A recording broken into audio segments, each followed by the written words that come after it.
خام خواہ کی پھینکنا چھوڑ دو یار. دینداروں کا اللہ کی قسم بہت مذاق بن رہا ہے دنیا میں, کیونکہ ان چیزوں سے زیادہ تر ہمارے نمازی لوگ ہی متاثر ہو رہے ہیں. مذاق تحقیق کی دنیا میں نا بہت مذاق اڑا لیا ہم لوگوں نے اپنا.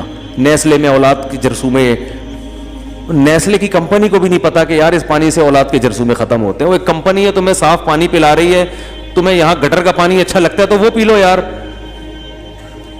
آغا خان ہاسپٹل کو پتہ نہیں کیا بنایا ہوا ہے لوگوں نے, یہ ایک سازش ہے, ہمیں نہیں پتا سازش ہے نہیں, علاج خاندانی دے دیا نا. ایک مولانا صاحب بحث کر رہے تھے آغا خان جو ہے نا یہ تو ان کے تو مفاد ہیں. میں نے کہا مفاد ہیں یا نہیں ہے, آپ کے پاس آغا خان کے لیول کا انڈس ہاسپٹل ہے الحمدللہ بن گیا, لیکن میں نے کہا مجھے ایک بات بتاؤ, کئی علماء میں نے اپنی زندگی میں دیکھے ہیں جن کو دوسرے ہسپتالوں نے جواب دے دیا تھا کہ یہ نہیں بچ سکتے, آغا خان لے کر گئے, اللہ نے ان کو زندگی دی. اور میں نے پھر ان کو انہی کے ریلیٹو 2-3 علماء کے نام گنوا دیے. کراچی میں جب فائرنگ ہوئی تھی نا, کچھ زخمی حالت میں کچھ علماء ایسے تھے جو جب کراچی کے حالات بہت خراب تھے, ہسپتالوں نے جواب دے دیے بھائی یہ نہیں بچ سکتے, آغا خان لے کر گئے, وہاں کا علاج بہت معیاری ہے, ایک دم سارے ڈاکٹر حرکت میں آئے اور ایسا ماشاءاللہ وہ زندہ سلامت ماشاءاللہ. ایک تو میرے کلاس فیلو بھی ہیں, میرے اپنے کلاس فیلو ہیں, ان کو ایکسیڈنٹ ہوا تھا تو ڈاکٹروں نے کہا یہ بچنے والے نہیں ہیں. اتنا وہی ایکسیڈنٹ کی بات کر رہا ہوں جس میں وہ عالم شہید ہوئے تھے جو میں نے جمعے میں جن کا واقعہ بتایا نا, جو اپنے والد کے اکلوتے بیٹے تھے, اور اسی گاڑی میں یہ بھی تھے, وہ تو آن دا اسپاٹ شہید ہو گئے, انتقال ہو گیا ان کا. یہ اتنے زخمی بے ہوش اور اتنی ہڈیاں ٹوٹ گئیں کہ اسپتالوں نے جواب دے دیا یہ زندہ نہیں بچ سکتے, بند کی آخری سانسیں. آغا خان ہاسپٹل لے کر گئے تو انہوں نے کہا کہ پیسہ ٹھیک ٹھاک خرچ ہوگا, کوئی بات نہیں بھائی ان سے نکلوائیں گے جنہوں نے ایکسیڈنٹ. تو ہمارے جو حضرات ہیں ان کے جو لوائقین, انہوں نے کہا بھائی جتنا بھی خرچ ہوگا ان کی زندگی ہمیں عزیز ہے. علاج ہو گیا الحمدللہ, آج فٹ فاٹ گھوم رہے ہیں, وہ 60 بوتلیں خون کی چڑھی ہیں. تو وہ ٹھیک ہے, وہ جو کچھ بھی کر رہے ہیں پیسے کما کے جہاں بھیج رہے ہیں, میں نہیں کہہ رہا کہ وہ 100% دودھ کے دھلے ہوئے ہیں یا برے ہیں, مجھے نہیں پتا, لیکن علاج آپ کو خاندانی بولو بھائی دے رہے ہیں. اور ہم نے اپنی بہت سے علماء کی جان بچتی ہوئی دیکھی ہے, تو میں زمینی حقیقت کا کیسے انکار کر دوں.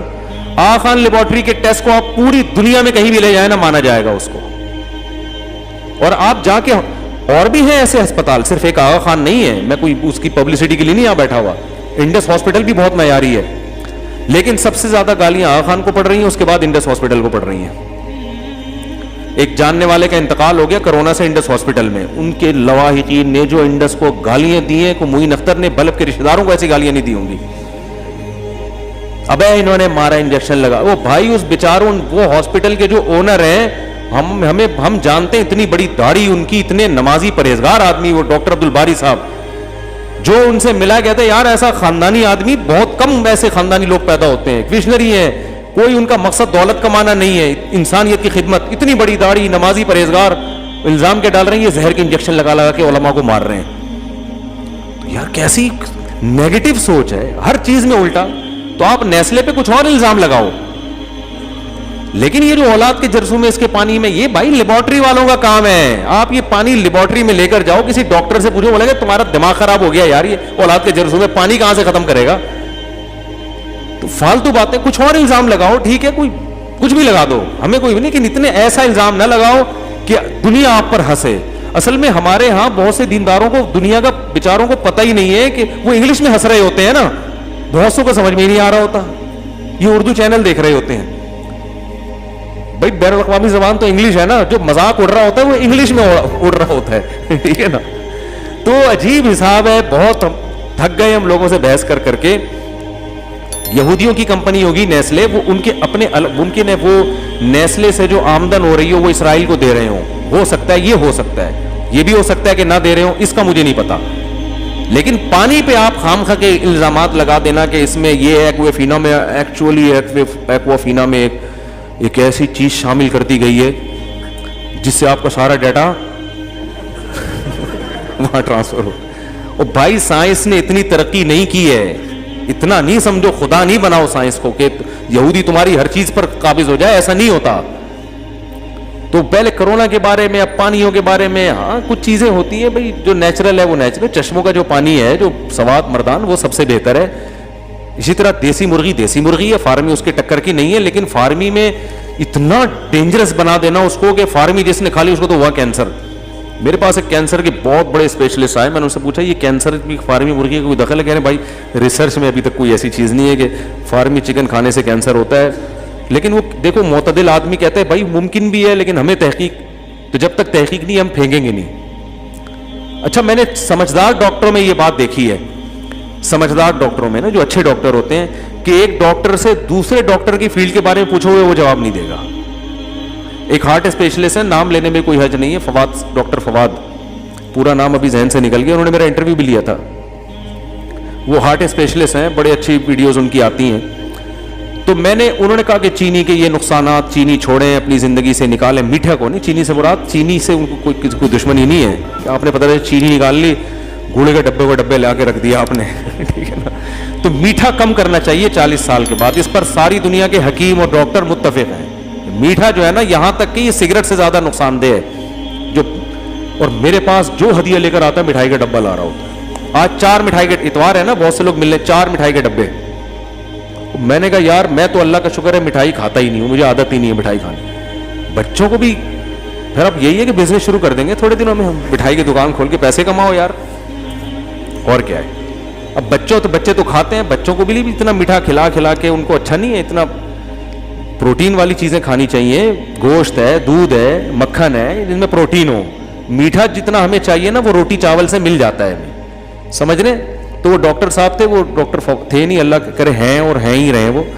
تو میں نے ان سے کہا کہ یہ جو آپ نے اتنی ہدایات دی ہیں کہ ہارٹ کے یہ بچوں کے لیے بھی, انہوں نے کہا بچوں کا مجھے نہیں پتا, یہ چائلڈ اسپیشلسٹ سے پوچھیں. مجھے اچھا لگا کہ یار جو چیز جو ان کی فیلڈ نہیں ہے اس میں انہوں نے کہا کہ بھائی مجھے اس کا بولو نا, نہیں.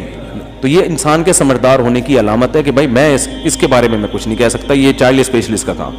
لیکن جو 2 نمبر آدمی ہوتا ہے نا, اس کو ہر چیز کے بارے میں سب کچھ پتا ہوتا ہے.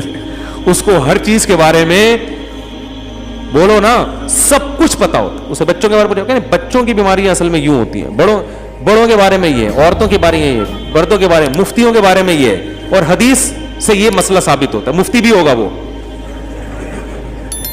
طلاق کے مسائل بھی بتا رہا ہوگا, وراثت کے مسائل بھی بتا رہا ہوگا, کرونا کے بارے میں اسرائیل نے کب اس کو کہاں پیدا کیا اور ڈیٹا کیسے ٹرانسفر ہوتا ہے, یہ رپورٹیں بھی اس کے پاس. دیکھو آپ کے پاس اگر ٹیلی فون ہے نا اینڈرائڈ, تو آپ کا ڈیٹا خود بخود ٹرانسفر ہو رہا ہے, اس کے لیے ٹیکا لگوانے کی ضرورت نہیں ہے.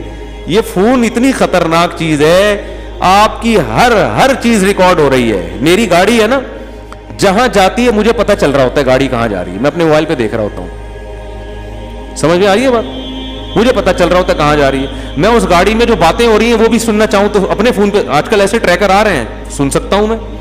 تو جب میں سن رہا ہوں تو کمپنی نہیں سن رہی ہوگی, اور ایک کمپنی سن رہی ہے, تو جن لوگوں نے انٹرنیٹ جن کے ہاتھوں میں ہے امریکہ کے, وہ نہیں سن رہا ہوگا جس نے آپ کو یہ سروس دی ہے.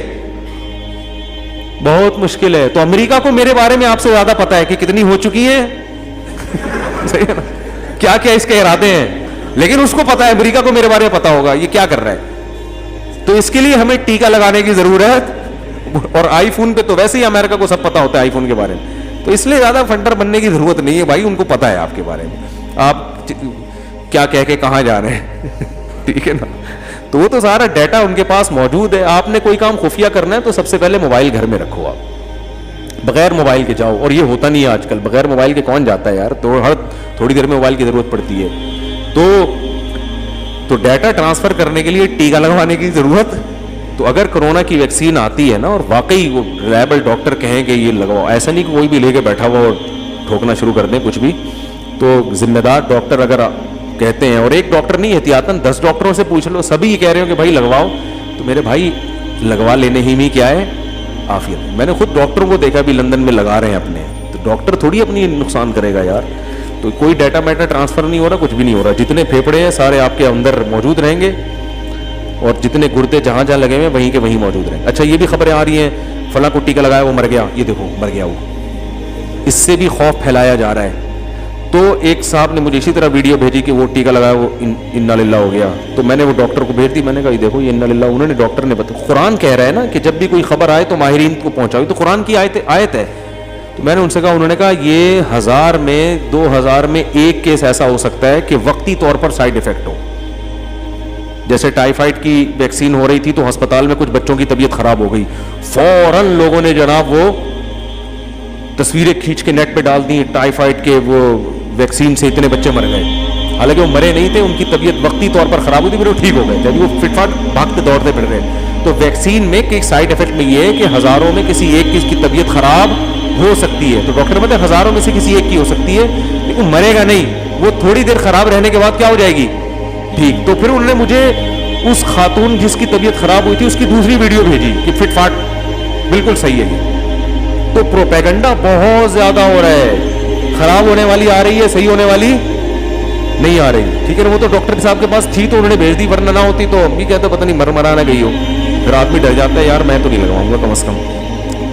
تو ہمارے ہاں سب سے مشکل کام ہوتا ہے پاکستان میں کسی ویکسین کو پھیلانا, کیونکہ لوگوں میں اتنی مس گائیڈنس ہوتی ہے. پولیو یہ کر رہا ہے, پولیو سے اولاد کے جرثومے ختم ہو رہے ہیں, پولیو سے فلاں کو پلایا تو مر گیا, اور کوئی ریسرچ کا ذریعہ نہیں ہے. ریسرچ ان کے پاس فیس بک ہے, اور اچھا ڈاکٹروں کے پینل بھی کچھ یہ کام کر رہے ہوتے ہیں بیٹھ کے, 3 پیس سوٹ ٹائی میں گول میں کانفرنس ہو رہی, کہہ رہے ہیں یہ سب ڈرامہ ہو رہا ہے. تو پہلے ڈاکٹروں سے پوچھو, بڑے ڈاکٹروں کے, یہ ڈاکٹر بھی ہیں یا نہیں ہیں. بعض کرپٹ ہوتے ہیں, بعض بھاگے ہوئے ہوتے ہیں, اسکول سے بھاگے ہوئے ہوتے ہیں, ٹھیک ہے نا. تو وہ بس کچھ نہ کچھ دیکھو, ہمیشہ آپ جمہور کے خلاف بات کر کے اوپر جا سکتے ہو. جو باتیں سب کر رہے ہیں وہی کرو گے تو کبھی بھی ترقی نہیں ملے گی. آپ کہو گے یہ تو وہ بھی یہی کہہ رہے ہیں وہ بھی کہہ رہے, تو آپ کے کہنے سے کیا ہوتا ہے. آپ بزرگوں کو برا بلا کہو ایک دم ہٹ ہو جاؤ گے. آپ بولو یہ چاروں فقہ حنفی شافعی مالکی حنبلی سارے غلط ہیں, آؤ قرآن حدیث کی طرف, آپ ایک دم کیا ہو جاؤ گے, گویا یہ تو تورات اور انجیل کی باتیں کر رہے تھے, ہم آپ کو قرآن و حدیث بتائیں گے, ٹھیک ہے نا. تو لوگ کہتے ہیں یار یہ بندہ کسی مسلک کا نہیں ہے, یہ ہے حق پرست. آپ ایک نیا مسئلہ لے کر آؤ کہ ٹانگیں چوڑی نہیں بلکہ ایک ٹانگ اوپر کر کے نماز کرنا فرض ہے. ہم تو کہتے ہیں پتلی نا, تو نہیں پتلی بھی نہیں کرنی نہ چوڑی کرنی ہے, ایک ٹانگ پہ نماز پڑھنا کیا ہے. دیکھو آپ کے گھر اتنا مجمع اکٹھا ہو جائے گا, پھر آپ کہیں کال کہیں نہ کہیں سے نکل ہی آتے ہیں. فلاں کتاب کے فلاں حاشیے پہ حضرت دامت برکاتہم نے ارشاد فرمایا تھا, فرماتے ہی دنیا سے وہ چلے گئے. تو کچھ نہ کچھ ہر جگہ ہر آدمی کے پاس ہے, اس لیے ہر فیلڈ میں اس کے ماہرین کو فالو کرنا ہے. دیکھو کوئی انجینئر بنتا ہے کتابیں پڑھ کے بنتا ہے, یونیورسٹی میں جائے گا پروفیسر سے پڑھے گا. تو ایسے ہی عالم مفتی بھی کسی ادارے میں جائے گا علماء سے پڑھے گا. صرف کتابیں پڑھ کے فنٹر گیری وہ عوام بیوقوف بنتی ہے, لیکن پڑھے لکھے لوگ اس سے متاثر نہیں ہوتے. تو اپنا معیار درست کر لو, اس لیے خام خامے دینداروں کا مذاق نہ اڑواؤ, ٹھیک ہے نا. کیونکہ میں نے دیکھا ہے زیادہ تر یہ اس طرح کی الٹی باتیں داڑھی ٹوپیوں والے, اور میں بھی کیا کرتا تھا پہلے بہت, اللہ مجھے بھی معاف فرمائے, بہت تو نہیں لیکن میں تھوڑا اعتدال سے کرتا تھا, مگر تھا. ہم نے بھی کچھ پرانی چیزوں سے رجوع کیا, بھائی یہ ہماری فیلڈ نہیں ہے, سیدھی سی بات ہے. میں نے یار جب بہت سی اپنی تحقیقات سے ہمیں پتہ چلا نا غلط تھیں, میں نے کہا یار جو جس کی فیلڈ ہے نا اسی جس کا کام اسی کو ساجے, خام خامے ٹانگ نہ اڑاؤ, تو جس کا کام ہے اسی کو ساجے. تو پھر اب میں تحقیق یہ کرتا ہوں کہ جو جس فیلڈ کے ماہر سے ماہر ڈاکٹر ہو میں اس سے رابطہ کرنے کی. اب کیونکہ تیرا شہرت بھی ہو گئی ہے تو میرے لیے کسی ماہر تک پہنچنا اب آسان ہو گیا ہے. خود آ رہے ہوتے ہیں بڑے بڑے ڈاکٹر ملنے کے لیے, حکیم بہت آتے ہیں, بڑے بڑے حکیم, صحیح ہے نا. ایک صاحب مجھے کہنے لگے حکیم اس کے پاس پتہ ہے کیوں آتے ہیں, پوچھنے کے لیے. کچھ لڑکے نا یہاں بیٹھے ہوئے تھے, یہ لڑکے بڑے عجیب ہوتے ہیں, کچھ یہاں بیٹھے ہوئے تھے, میں نے اس وقت تیسری شادی کی تھی. خواتین سن رہی ہیں معذرت کے ساتھ, یہ درمیان میں ویسے ہی بیکار قسم کا قصہ آ گیا درمیان میں ویسے. تو میں یہاں بیٹھا ہوا, میں نے اس وقت تیسری شادی کی تھی, یہ بات ہوگی تھوڑی سی پرانی ہو گئی. تو لڑکے بیٹھے ہوئے نا, کسی نے مجھے بتایا کہ میرے سامنے تو ایسا تبصرہ نہیں کریں گے, کسی نے بتایا کہ لڑکے یہاں بیٹھے ہوئے گپ شپ لگا رہے, یار یہ مفتی صاحب کھاتے کیا ہیں. تو دوسرا کہہ رہا ابے ان کے حکیموں سے بڑے تعلقات ہیں, پتہ نہیں کیا کیا معجونے کھاتے ہیں. تیسرا کہتا ہے ابے حکیم خود ان سے آگے پوچھتے ہیں. مجھے اتنی ہنسی آئی ہے نا, اتنی ہنسی آئی ہے ان بچوں کی بات. لڑکے تھے ٹین ایجز نہیں ہوتے 20-25 سال کے. تو میں نے کہا بیٹھے پھینکتے رہو بیٹھ کے.